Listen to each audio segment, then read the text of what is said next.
Good morning, students. Welcome back to 11th class. Today,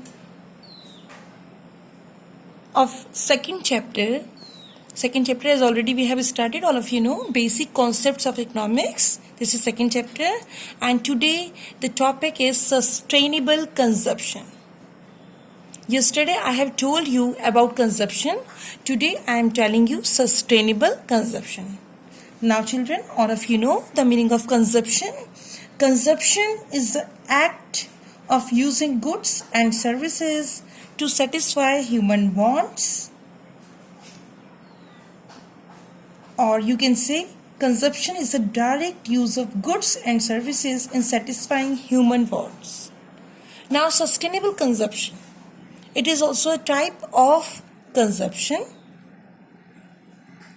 Sustainable consumption is the consumption of goods and services which meets the needs of people and improves quality of life.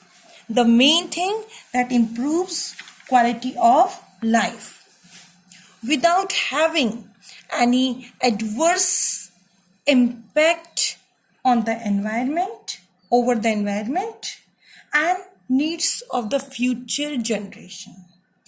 That's why whenever we shall talk about consumption, we have to say about sustainable consumption.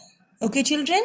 Because in this there is no adverse impact over the environment and needs of the future generations.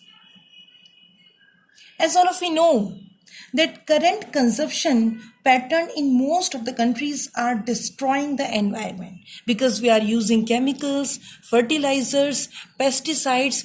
All these things are destroying our environment, depleting stock of natural resources, distributing resources in an inequitable manner, and creating the social problems such as poverty adversely affecting sustainable development. That's why it is very, very important, because in sustainable development there is no adverse impact over the environment. That's why we should use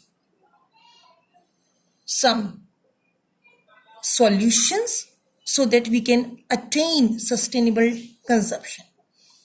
Goods and services should be used which minimize the use of natural resources and improves the efficiency of resources and reduce environmental damages, pollution and emission of wastage, so that the interest of the future generation is not jeopardized.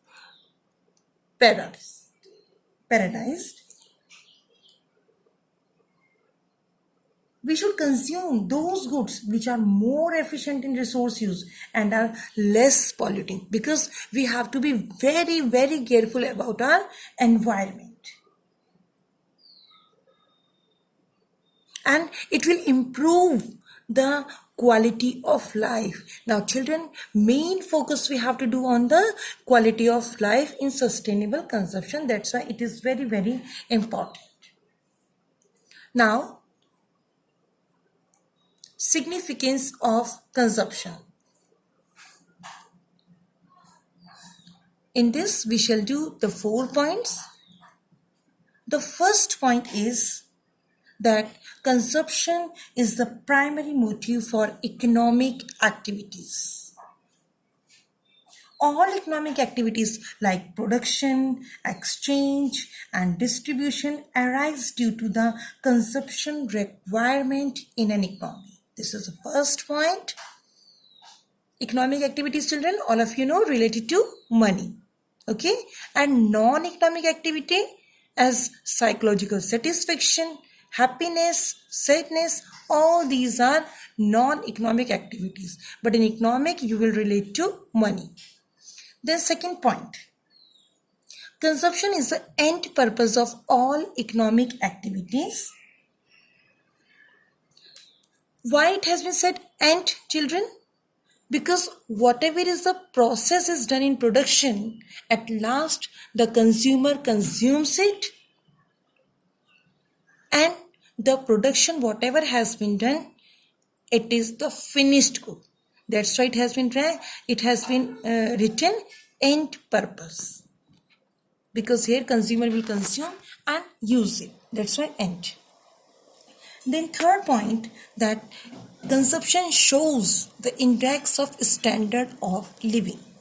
Which type of goods you are using, which type of goods and services, this is showing your standard of living. And the fourth and last point, that it is the basis of economic welfare. Economic welfare means total satisfaction obtained from the consumption of economic goods. The larger the consumption of goods and services, the larger is the economic welfare.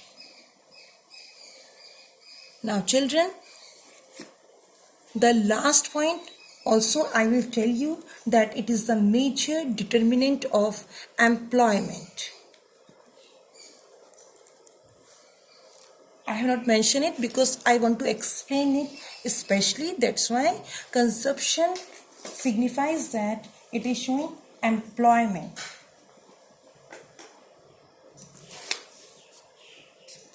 Children, employment, this is a very important point. The level of employment in an economy depends on the aggregate demand. If demand will be more, it means more production. If production will be more, then producer need more and more employees to do work. So it is showing employment level. Consumption is the major determinant of employment, because employment depends on aggregate demand. Okay children? Aggregate demand depends largely on total consumption. More consumption, more production. If more production, then the producer need more number of employees to production. Okay children?